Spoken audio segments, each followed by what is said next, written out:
एक बार जोर से भारत माता का जयकारा लगाएंगे।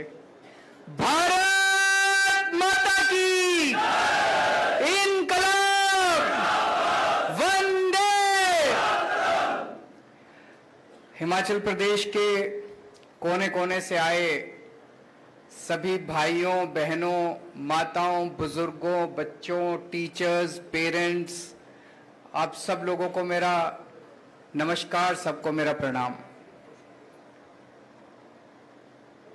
दोस्तों, आज मैं आपके बीच में शिक्षा के बारे में बात करने आया हूं। नवंबर में चुनाव है हिमाचल प्रदेश के। ये चुनावी दौरा है। इस चुनावी दौरे के बीच में मैं आपसे शिक्षा के ऊपर बात करने आया हूं। मैं आपसे पूछना चाहता हूं कि आज तक भारत के इतिहास में, आज तक आप लोग हिमाचल प्रदेश में इतने दिनों से रह रहे हो, कोई पार्टी, बीजेपी, कांग्रेस, चुनाव के दौरान कभी आपसे शिक्षा पे बात करने के लिए आई क्या? किसी पार्टी ने आपको आके कहा जी हमें वोट दे दो, हम स्कूल अच्छे कर देंगे? किसी पार्टी ने आपको कहा कि हम आपके बच्चों को अच्छी शिक्षा दे देंगे? शिक्षा मुद्दा ही नहीं है लोगों के लिए। आज आप इतने सारे लोग हो, आप में से जरा हाथ उठा के ये बताना कि कितने लोगों के बच्चे स्कूलों में पढ़ने वाले बच्चे हैं? कितने लोगों के? कई लोगों के हैं। आप में से कितने लोग अपने बच्चों को प्राइवेट स्कूल में भेजते हो? कितने लोग अपने बच्चों को सरकारी स्कूल में भेजते हो? इसी से पता चल रहा है कि सरकारी स्कूलों का क्या हाल है। हिमाचल प्रदेश में शिक्षा का क्या हालत है, मैं आप थोड़ा सा डेटा इकट्ठा कर रहा था। हिमाचल प्रदेश में 14 लाख बच्चे स्कूलों में जाते हैं। इन 14 लाख में से 8.5 लाख बच्चे सरकारी स्कूलों में जाते हैं और 5.5 लाख बच्चे प्राइवेट स्कूलों में जाते हैं। 8.5 लाख बच्चे सरकारी स्कूलों में जाते हैं, तो अधिकतर बच्चे, 70-80% बच्चे जो है वो सरकारी स्कूलों में जाते हैं। इसका मतलब हिमाचल प्रदेश के अंदर इतनी गरीबी है, बेचारे अपने बच्चों को, सरकारी स्कूलों की हालत इतनी खराब है, इतनी खराब है हिमाचल प्रदेश के अंदर। आदमी के पास 2 पैसे आ जाएं तो वो अपने बच्चे को प्राइवेट स्कूल में भेजना चाहता है। भेजना चाहता है कि नहीं भेजना चाहता है? हर माँ बाप ये चाहते हैं कि मेरे बच्चे को अच्छी शिक्षा मिले। रिक्शे वाला और मजदूर भी चाहता है कि मेरे बच्चे को अच्छी शिक्षा। मजबूरी में आदमी सरकारी स्कूल में भेजता है। 8.5 लाख बच्चे सरकारी स्कूलों में जाते हैं और आज हिमाचल प्रदेश की जो शिक्षा व्यवस्था है, इन 8.5 लाख बच्चों का भविष्य अंधकार में है। गलत तो नहीं कह रहा? 2000 स्कूल ऐसे हैं जिनमें एक टीचर है। 8वीं तक स्कूल है, 5वीं तक स्कूल है, एक टीचर है। अब ये बताओ, वो एक टीचर 5 क्लासेस को, 8 क्लासेस को कैसे पढ़ाएगा? पढ़ा ही नहीं सकता। तो इन स्कूलों में पढ़ाई होती ही नहीं है। वो पहली क्लास को पढ़ाएगा, वो दूसरी क्लास को पढ़ाएगा, वो तीसरी को पढ़ाएगा, सबको साथ बिठा के कैसे पढ़ाएगा एक टीचर? पढ़ाई हो ही नहीं सकती। इन स्कूलों में पढ़ाई होती ही नहीं है। तो सोचो, इन बच्चों को कुछ भी नहीं आता। इन बच्चों का क्या कसूर? ये भी तो अपने भारत के ही बच्चे हैं। इनको कौन देगा शिक्षा? कई स्कूल ऐसे हैं जिनमें एक भी टीचर नहीं है। 722 स्कूल ऐसे हैं, 722 स्कूल ऐसे जिसमें एक कमरा है। यह मैं हिमाचल प्रदेश की बता रहा हूं। एक कमरा है, उसी में पहली क्लास भी लगती है, उसी में दूसरी क्लास भी लगती है, उसी में तीसरी भी लगती है, उसी में चौथी भी लगती है, 5वीं तक की क्लास और कई कई तो 8वीं तक की क्लास एक ही कमरे के अंदर। कैसे हो सकता है? ये मजाक बना रखा है इन लोगों ने। 12वीं क्लास के नतीजे हिमाचल प्रदेश के 2019 में 12वीं क्लास के नतीजे आए थे 62%, 2020 में 76%। 55 सरकारी स्कूल ऐसे थे जिनमें एक भी बच्चा पास नहीं हुआ। ये मैंने इंटरनेट पे देखा है। 55 सरकारी स्कूल ऐसे थे हिमाचल प्रदेश के अंदर जिसमें 10वीं और 12वीं क्लास में बोर्ड के पेपर में एक भी बच्चा पास नहीं हुआ। और अभी हिमाचल प्रदेश हाईकोर्ट के अंदर एक पीआईएल दाखिल की है किसी ने।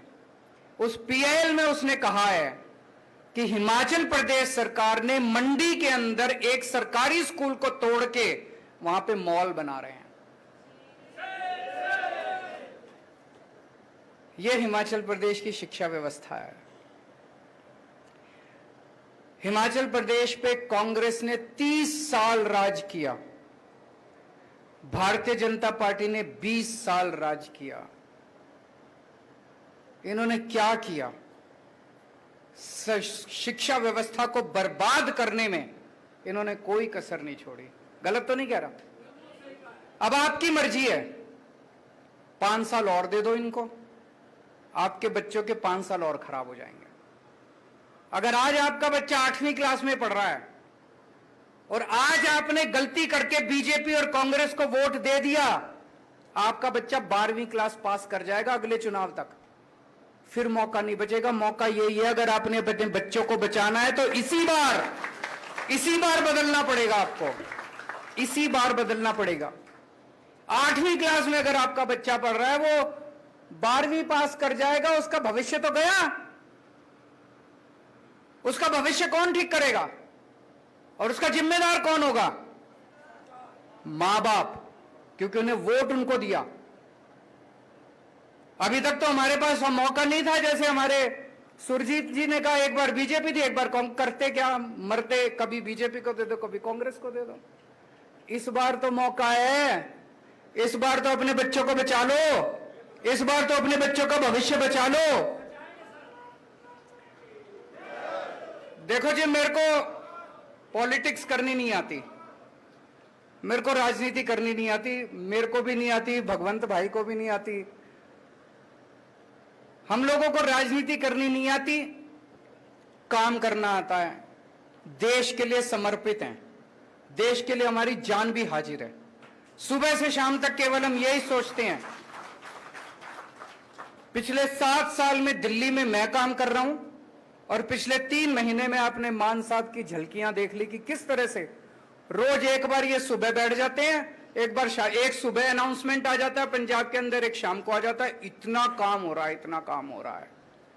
दिल्ली के अंदर जब हमारी सरकार बनी थी जी 2015 में, दिल्ली के सरकारी स्कूलों का यही हाल था जो हिमाचल प्रदेश के, और ज्यादा बदतर हाल था। टॉयलेट्स के नाम पे कुछ भी नहीं था। एक बेचारी बच्ची अगर अपने घर से स्कूल आ जाए और उसको बाथरूम जाना पड़े तो वापस घर जाना पड़ता था, वो टॉयलेट नहीं जा सकती थी, इतना बुरा हाल था। किसी स्कूल के अंदर टॉयलेट का इंतजाम नहीं था। दिल्ली सरकार के स्कूलों में पानी का इंतजाम नहीं था, जाले लगे पड़े थे दीवारों पे, दीवारें टूटी पड़ी थी, छत चू रही थी, छत नीचे डेस्क नहीं थे, टाट पे बैठते थे बच्चे, घंटे भर आते थे, फिर खेलते कूदते बाहर, कोई सिक्योरिटी गार्ड नहीं था। बुरा हाल था एजुकेशन का। और सरकारी स्कूलों के नतीजे तो माशाल्लाह ना ही पूछो। टीचर्स आते थे, घंटे भर के अंदर वो भी घर चले जाते थे। जैसे हिमाचल प्रदेश के अंदर है, अगर किसी के पास 2 पैसे आ जाएं तो अपने बच्चे को प्राइवेट में भेजना चाहता है, वही हाल सरकारी स्कूलों का था दिल्ली के अंदर। जिसके पास, रिक्शे वाले के पास, मजदूरों के पास, में राजनीति में आने के पहले मैं एनजीओ में काम करता था, समाज सेवा का काम करता था, झुग्गियों, दिल्ली की झुग्गी बस्तियों में काम किया करता था। उन झुग्गी बस्तियों के अंदर मैं देखता था कि एक रिक्शे वाला भी, एक मजदूर भी कोशिश करता था, यार एक टाइम का रोटी कम खा लेंगे लेकिन अपने बच्चों को स्कूल, अच्छे प्राइवेट स्कूल में भेज देते हैं। कोई सरकारी स्कूल में नहीं भेजना चाहता था। हमारी सरकार आई, हमने एक सपना देखा था, मैंने, मनीष सिसोदिया जी ने, हमने तय किया यार कुछ भी हो, ये सरकारी स्कूल ठीक करने अपने को। दिल में ये सपना तो था, लेकिन ये भी था कि करेंगे कैसे, होएगा कैसे, कर पाएंगे क्या। तो हमने आते ही तय कर लिया कि दिल्ली सरकार का 25% बजट शिक्षा पे खर्च होगा। सबसे पहले तो हमने ये अनाउंस कर दिया कि दिल्ली सरकार का 25% बजट शिक्षा पे, और आज तक चला आ रहा है। दिल्ली सरकार का 25% शिक्षा पे खर्च होगा। लगभग हर साल 10,000 करोड़ से लेके 15,000 करोड़ तक हम शिक्षा पे खर्च कर रहे हैं। 7 साल हो गए, आप कैलकुलेट कर लो, 80 से 85,000 करोड़ रुपए हम शिक्षा पे, स्कूलों पे खर्च कर चुके हैं अभी तक। 80 से 85,000 करोड़, और ये सारा पैसा खर्च करवाया है, ये मेरी जेब में नहीं गया, ये किसी नेता की, अफसरों की जेब में नहीं गया। वहां से हमारी शुरुआत हुई, और आज मुझे कहते हुए गर्व है कि दिल्ली के सरकारी स्कूल इतने शानदार हो गए हैं। दिल्ली के सरकारी स्कूल इतने खराब थे, हमने सारी बिल्डिंगें तोड़ तोड़ के नई बिल्डिंगें बनाई हैं, शानदार बिल्डिंगें बनाई हैं, स्विमिंग पूल बनाए हैं सरकारी स्कूलों के अंदर, लिफ्टें हैं सरकारी स्कूलों के अंदर, बिल्कुल नए सारे, लगभग 1100 साढ़े 1100 स्कूल हैं, सारे नए स्कूल बना दिए हम लोगों ने, तोड़ तोड़ के नए स्कूल बनाए हैं। स्कूल बनाना तो आसान था, नतीजे लाना बड़े मुश्किल है। इस साल 12वीं क्लास में हिमाचल प्रदेश में मैंने बताया 2019 में 62% नतीजे आए थे। दिल्ली के अंदर 99.7% नतीजे आए हैं सरकारी स्कूलों के, गवर्नमेंट स्कूल्स के 99.7% नतीजे। सुना था कभी भारत के इतिहास में 1947 के बाद से लेके आज तक मेरे को लगता नहीं किसी भी सरकार के टाइम में सरकारी स्कूलों के नतीजे 99.7% आए हैं। जब हमारी सरकार बनी, मैंने बताया कि अगर किसी के पास 2 पैसे हो, वो अपने बच्चे को सरकारी स्कूल से निकाल के प्राइवेट स्कूल में भर्ती कराता था। हिमाचल प्रदेश के अंदर भी किसी के पास भी 2 पैसे हो, वो अपने बच्चे को निकाल के प्राइवेट स्कूल में भर्ती कराना चाहता है। दिल्ली के अंदर हवा उल्टी बहने लग गई है। दिल्ली के अंदर 4 लाख बच्चों ने अपने नाम प्राइवेट स्कूल से कटवा के सरकारी स्कूलों के अंदर भर्ती करवाए हैं।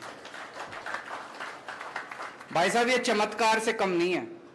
4 लाख बच्चों ने प्राइवेट स्कूल से नाम कटा के सरकारी स्कूलों में भर्ती कराया, क्योंकि सरकारी स्कूल इतने, और कई अमीर लोग अपने बच्चों के बड़े बड़े स्कूलों से नाम कटा रहे हैं।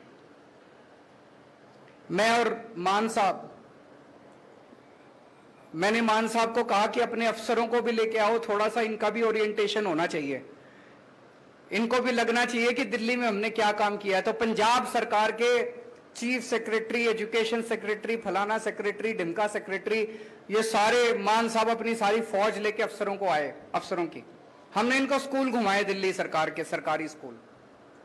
तो एक क्लास में हम घुसे तो इनका एक अफसर बच्चों से पूछता है, बच्चे क्लास में बैठे थे, उन बच्चों से पूछता है, आप में से प्राइवेट स्कूल छोड़ के कौन कौन आए? तो कई बच्चों ने हाथ उठाया, जी हम प्राइवेट स्कूल से नाम कटा के आए। तो उन्होंने एक बच्चे से पूछा, बेटा आप कौन से प्राइवेट स्कूल से आए? वो बच्चा कहता है Saint Columbus. Saint Columbus Delhi का सबसे बड़ा प्राइवेट स्कूल है, सबसे, मतलब कहते हैं ना जिसमें कि एडमिशन लेना इम्पॉसिबल, सबसे शानदार प्राइवेट स्कूल है सेंट कोलंबस से भी, डीपीएस से भी, इधर से भी उधर से भी लोग अपने बच्चों के नाम कटा के सरकारी स्कूल में भर्ती करा रहे हैं। आज अगर कोई मेरे से पूछता है, अरविंद जी 7 साल में आपने सबसे अच्छा काम क्या किया? भाई साहब, हमने बच्चों के 16 लाख बच्चे मेरे सरकारी स्कूलों में पढ़ते हैं, इन 16 लाख बच्चों की मैंने जिंदगी बना दी। अब आपसे एक मौका मांगने आया हूं, ये 8.5 लाख बच्चे जो सरकारी स्कूलों में पढ़ रहे हैं, इनकी भी जिंदगी बनानी है कि नहीं बनानी है? चाबी आप लोगों के हाथ में, आप ही कुछ कर सकते हो। आ रहा हूं मैं, अब मैं आपको बताता हूं, आईआईटी का नाम सुना है सब लोगों ने? आईआईटी है Indian institute of technology, engineering college है। उसमें एडमिशन लेना बहुत मुश्किल है, सबसे बेस्ट इंजीनियरिंग कॉलेज है, देश में नहीं पूरी दुनिया के अंदर उनका नाम माना जाता है। पहले 100 दुनिया के इंजीनियरिंग कॉलेजेस में आईआईटी आते हैं हमारे देश के। मैं भी आईआईटी से हूं। बड़ा मुश्किल है। मेरे को पता है मैं कितनी मेहनत करी थी, मैंने कितने रात दिन पढ़ना पड़ता है, बड़ी मुश्किल है। बड़े आपको जान के ताज्जुब होगा जी, पिछले 2-3 साल से 400 से ज्यादा बच्चे हर साल हमारे आईआईटी की परीक्षा पास कर रहे हैं, सरकारी स्कूलों के, गवर्नमेंट स्कूल के। हिमाचल प्रदेश के अंदर 55 स्कूल ऐसे हैं जिसमें एक भी बच्चा 12वीं पास नहीं कर रहा। दिल्ली के अंदर दिल्ली सरकार के स्कूलों के 400 बच्चे आईआईटी की परीक्षा पास कर रहे हैं। ये बड़ी बात है, बहुत बड़ी बात है। और मैं एक उदाहरण देना चाहता हूं। एक बच्चा है राजीव राय, इसका इस साल आईआईटी गुवाहाटी में मैकेनिकल इंजीनियरिंग में एडमिशन हुआ है। आईआईटी गुवाहाटी में मैकेनिकल, सरकारी, हमारे दिल्ली सरकार के 12वीं क्लास से पास हुआ, उसने परीक्षा दी और उसको आईआईटी गुवाहाटी में मैकेनिकल इंजीनियरिंग। उसके पिताजी एक छोटे से मैकेनिक हैं। सड़क के किनारे एक वो पॉलीथीन की शीट लगा के उसके नीचे बैठ के मैकेनिक का काम करते हैं, सड़क के किनारे, जैसे वो रेडी पटरी वाले होते हैं उसी तरह के। 9,000 रुपए महीने मुश्किल से कमाते हैं। पिताजी तीसरी पास हैं, माताजी पढ़ी नहीं हुई, अनपढ़ है। ये लड़का आईआईटी गुवाहाटी से मैकेनिकल इंजीनियरिंग करने के बाद इसको जो शुरुआती तनख्वाह मिलेगी, कम से कम 2 लाख रुपए महीने की तनख्वाह इसको मिलेगी। अब आप सोच के देखो कि अगर दिल्ली सरकार के स्कूल अच्छे नहीं हुए होते तो क्या होता? क्या राजीव राय आईआईटी में जा सकता था? मैं इसकी काबिलियत पे वो नहीं कर रहा, हो सकता चला भी जाता, मैं वो नहीं कह रहा, लेकिन जो सुविधाएं मिली और जो कुछ मिला, क्या राजीव राय जैसे इतने बच्चे जो आज इंजीनियरिंग कर रहे हैं, क्या वो जा सकते थे? नहीं जा सकते थे। वो मैकेनिक का बेटा हो सकता है मैकेनिक अपने पिताजी की दुकान में ही काम करने के लिए मजबूर हो जाता। हो सकता है उसके पिताजी बीच में उसकी पढ़ाई छुड़वा देते, कहते बेटा पढ़ाई तो होती नहीं है तो टाइम क्यों खराब कर रहा है, मेरे साथ दुकान पे बैठा कर, 2 पैसे तो कमाएगा। ऐसे ही होता है ना गरीब परिवारों में। क्या राजीव राय आईआईटी में जा सकता था? नहीं जा सकता था। ऐसे कितने ही बच्चे हैं, आप सोच के देखो। इन सब बच्चों के घरों की गरीबी दूर हो रही है। अब 1.5 लाख बच्चे हर साल मेरे 12वीं क्लास से निकलते हैं सरकारी स्कूलों में। इन 1.5 लाख बच्चों का पहले भविष्य अंधकार में था। अब मैं दावे के साथ कह सकता हूं, ये 1.5 लाख बच्चे, मैं ये नहीं कह रहा सारे इंजीनियर बन जाएंगे, इनमें से कई इंजीनियर बनेंगे, कई डॉक्टर बनेंगे। और इन बच्चों को हम बिजनेस करना सिखा रहे हैं 11वीं 12वीं क्लास में। मैं अभी बताऊंगा आपको। एक भी बच्चा बेरोजगार नहीं रहने वाला, एक भी बच्चा बेरोजगार नहीं रहने वाला, मैं शर्ती आपको बोल देता हूं। ऐसा तैयार कर रहे हैं हम इन बच्चों को। 1.5 लाख बच्चे, गरीबों के बच्चे, इन बच्चों का भविष्य बन गया। हमने अब हमारे स्कूल तो बहुत अच्छे हो गए। हमने कई सारे एक्सपेरिमेंट्स आजकल स्कूल में शुरू किए हैं कि जब हमारे बच्चे स्कूल से निकले, सरकारी स्कूलों से, वो एक अच्छा इंसान बने, अच्छा नागरिक बने और अपना पेट पालने लायक बने। ये नहीं बीए कर ली, बीकॉम कर ली, एलएलबी कर ली और नौकरी नहीं मिल रही। नौकरी ढूंढ रहे हैं, सारे जने नौकरी ढूंढ रहे हैं। ये अंग्रेजों ने व्यवस्था बनाई थी, अंग्रेज व्यवस्था बना के गए थे, सबको क्लर्क बना दिया, सारे देश को क्लर्क बना दिया। सारे क्लर्क बनने की नौकरी ढूंढ रहे हैं। अरे हमारे देश के अंदर इतना इंटेलिजेंस है, इतना हमारे देश के अंदर पोटेंशियल है, हमारे बच्चे इतने अच्छे हैं। हमने एक एक्सपेरिमेंट शुरू किया। 11वीं और 12वीं क्लास के हर बच्चे को हमने 2-2 हजार रुपए दे दिए सरकार की तरफ से। हर बच्चे को 2-2 हजार रुपए दे दिए। हमने कहा अब इससे बिजनेस करो, कुछ भी सोचो कि क्या बिजनेस कर सकता हूं मैं। टीम बना लो, मान लो 4 बच्चों ने टीम बना ली तो 2-2 हजार मिला के 8 हजार हो गए। 8 बच्चों ने टीम बना ली, 16 हजार हो गए। अब तुम उससे बिजनेस करो। ऐसे बच्चों ने टीम बना बना के अपने बिजनेस आइडियाज किए हैं। 52,000 बिजनेस आइडियाज हमारे पास आए हैं, 52,000 इन स्कूलों में से। मैं आपको एक छोटा सा उदाहरण देना चाहूंगा, आपको सुन के मजा आएगा। हर्ष एक लड़का है, इसने अपने 8 बच्चों को इकट्ठा किया तो 16,000 रुपए हो गए, 2-2 हजार रुपए मिला के। ये 16,000 रुपए से इन लोगों ने एक नई किस्म की खाद बनाई, कूड़े से खाद बनाई नई किस्म की, और उस खाद को इन्होंने 16,000 रुपए की खाद बनाई, इसको बेचा।